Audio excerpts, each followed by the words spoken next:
Welcome back to Morning Sun Homestead. It is dreary here today. We've had a little bit of ice. We're heading to the greenhouse. We're going to start some of our plants. I'm not starting a lot of tomatoes, only a few to be able to put into the Wally waters. And I'm also going to start some kale, some cabbage, some broccoli, and a few herbs that I'm getting low on. So we're heading there to get our soil ready in the trays and see what we can get done. When I used to start my seeds, I would always just put them in a pan like this, put soil in it, and then plant them individually. But I've learned over time that a tray with cells seems to work a whole lot better. So what I do now is fill this full of dirt. The soil that I use is ProMix. It's an organic kind of soil that I use. Now you got to be careful with which kind of soil you end up using, because you can get a soil that's too heavy and then you won't get any water to go down into your seeds. And of course they're going to die because they don't have any water. But two of the main causes of death of your seeds is going to be not enough moisture and also coldness. Once we get these filled, we're going to take them inside to the wood stove. We do not have the heating pad type thing.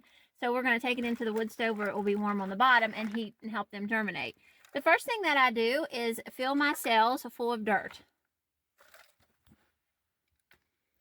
When I first started gardening, I began planting all my garden at one time. But over time, I have learned that that is totally incorrect. We need to plant our cold weather crops first, and then as it warms up, we can plant our warmer crops such as tomatoes, cucumbers, and peppers. Once we get our cells full, we need to press that down because air around the roots will also kill your plants. And also, once we have it pressed down, it's easy to be able to make the hole for our seed and then to be able to cover our seed once we plant them. This does take a little bit of time, but it's well worth the effort to not have the air around the seed of your plant, the root of your plant once it comes up. Now we are in West Virginia, and sometimes our weather is temperamental.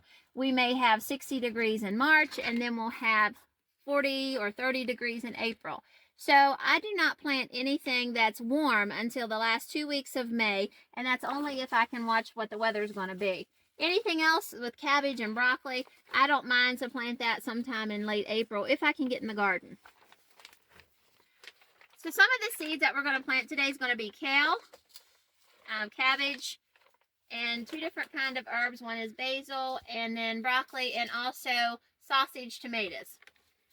The tomatoes we are going to put in the Wally waters once they grow. We're going to put them in there, and the Wally waters are tents that have cells that you fill up with water, and then the water is like a miniature greenhouse, so it draws all that heat and it makes the plant grow. First thing I'm going to plant is cabbage. This is a bobcat cabbage from Territorial Seeds. It says that it's a high quality head with a very mild flavor. I planted this last year. It does good in cooler weather, so that's why we're planting it now. Later on, when I plant the rest of my plants to put out, I will do probably a Dutch, late flat Dutch or something like that, because I like to get larger heads. We end up always sauerkraut. We do a lot of sauerkraut. Now we also need to punch a hole here, okay? So I just use my finger. You can also use a pen, whatever you want to use. And I'm going to try to plant 8 of these. And the seeds are tiny, as you can see. They are little. Now I have never been able to successfully keep my cabbage over and get seeds from it. But this year is something I'm definitely going to try that with broccoli, cabbage, and cauliflower. What I'm going to do is I have to dig it up and put it in a warmer spot. So I'm going to try to put it into the greenhouse, because this year I kind of did experiment with the greenhouse of how my herbs would do in here without any heat. We don't have any heat. This is a greenhouse that we have built by ourselves from cattle panels, and we did get a grade of greenhouse plastic. So that's helped with that. But as you can see, our herbs have survived. I can't really say well. This is sage, and you can kind of see how it looks wilted. Thyme. That is a rosemary. That one's done good. I did have a couple that died. Basil had passed away before winter had even started. Parsley seems to do okay. This one's trying to seed off. We had stevia. Of course, that wasn't going to make it. And I have trouble with stevia even keeping it alive in the house. So what I do, and I can't even get it to grow. So what I do most of the time is just go to a local nursery and get it that way. So once we have our holes and we have our seeds in, we're going to top the part of it. Now it'd be easier if I just did all this at once, the whole tray, but I kind of want to show you exactly how I do each individual seed. Okay, so we have them in there. The next thing that we're going to plant is going to be broccoli. We are a broccoli eating family. We love broccoli. We like it raw. We like it cooked. I do freeze all of our broccoli because I have canned it previously and it gets really mushy. But that is an option for long-term storage if you feel that you want to do that. It's not impossible. You just want to make sure you pour off that broth and then try to add fresh water when you get ready to cook it in your pot once it's been canned. Broccoli seeds are going to look very similar to cabbage. That's why everything has to be marked. I have marked a little sign here that says CAB, and now I have one here that's going to say broccoli, if I can find it. I wrote it up somewhere. And so I'll put that in here. And in my mind, I'll remember that each 2 rows here are for that. Now, once these germinate with broccoli, we need to get them out of the heat. Because if they end up having, and also the cabbage, if they end up staying in warm weather or warm temperatures, they will get to the point that they don't want to produce right. So as soon as they come up, I'm going to move them to the back room of our house, which is a little bit cooler. I'll put them under some grow lights. But the main thing after that, when they get up probably like this high, and they look like they're robust and healthy, I'm going to bring them out to the greenhouse. That way they're going to be able to have the light that they need, and they're also going to be able to have the temperature. On warm days that gets above 40, 45, I will set them outside so they're not in the heat of the greenhouse, because the greenhouse can easily heat up to 80, 85, 90 degrees if the sun's out and it's 40 degrees outside. So once again, I'm going to cover these.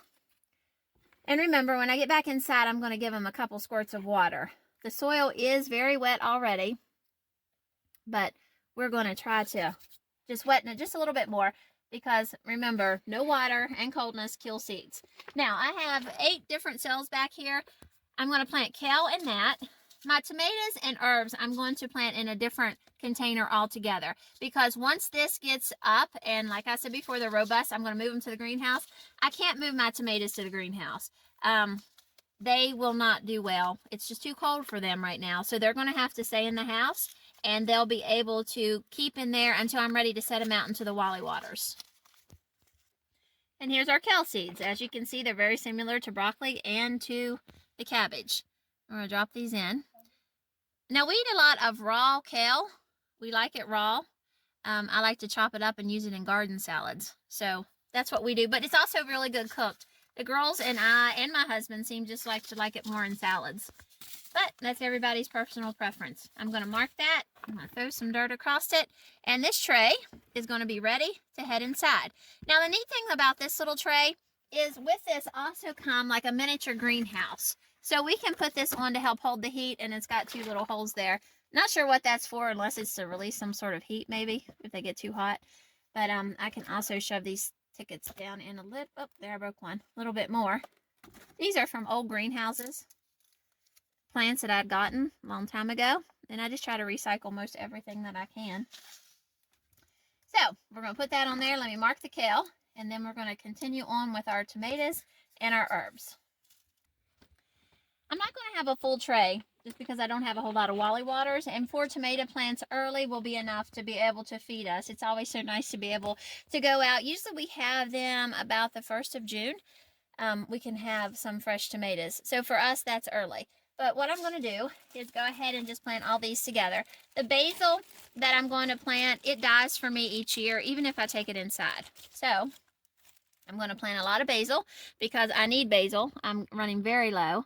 And these are sausage tomato seeds that we have kept for years. It's a paste, as I'd said before. And they're one of my favorite paste tomatoes. They are big and fleshy, and they don't have a whole lot of juice, of course. It's mostly pulp inside. But they are just one of the best tomatoes, and they're so tasty. So that's why we plant those. They're very good. All right, we're going to continue on with our herbs. We'll cover this up, and we'll take them in the house and show you what we do there. We have our 2 little greenhouse containers. We're heading to the house to put them by the wood stove, and hopefully they will germinate within a few days. So let's head there and show you what we do. We've got our plants by the fire, and I'll have to make sure that they stay good and moist. I'll squirt a little bit of water on top. we'll keep the lids on, and that will make moisture start coming up, and it will condensate on top and drip back down. But in a few days, when they do germinate, I will make sure that I video that as well and keep you updated on how they're doing. It has been 4 days since we planted the plants in our little miniature greenhouses and put them by our wood stove. Some of the plants are beginning to come up. Let's show you what they look like. This really retains the heat. As I put my fingers in to even take the top of the dome off, I can feel the heat. This is going to be our broccoli, and down here is kale, and up here is cabbage. Now, the cabbage hasn't came up yet, but I get very impatient, so I gently dug down, and I seen just a little sprout there to the side. I don't want to keep bothering it because I don't want to break the sprout off. But those are coming up. Over here we have our tomatoes, which we planted the sausage tomatoes, a paste tomato, that will be early, and we have our basil that's coming up. The other herb that I planted has not come up yet. We will see if it does. Hopefully it will. But I'm going to allow them to just sit here probably another day to try to get all the germination. Once that happens, I'll be moving these back to the light in the back room where it's cooler.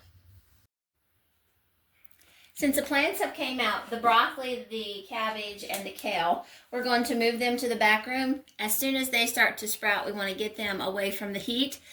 We have grow lights that are on this shelf. This is a multi-purpose shelf. I store my soap here to cure it, store my milk jars. But when plant season comes, all this stuff gets moved around, and this is what it's for. This could be lower. Really, this probably should be closer to the light, and I'll get a block or something and put under there to set that up on that. That way your plants do not get spindly trying to reach the light. And I'm going to leave the cover on this just to help the others germinate. We added the block. You can see how much closer they are to the light. Now we don't have to worry about it getting spindly. We do have 2 grow lights, one on each side. Anytime that you have a shelf or something like this, you want your lights to be as close to the plants as possible so they do not get spindly. Because when they start getting spindly, they're difficult to plant, especially when the wind comes along. They'll be easy to break. Thanks for watching this video. We hope that you learned something about starting your own plants. You don't have to have a huge greenhouse or a room specially designed for this. It's easy to do with simple things and a low cost. You can easily grow your own plants and put it on a patio, in pots, window boxes, anything that can help start to feed your family. If you like this content, subscribe to our channel, and we hope that you have a great day.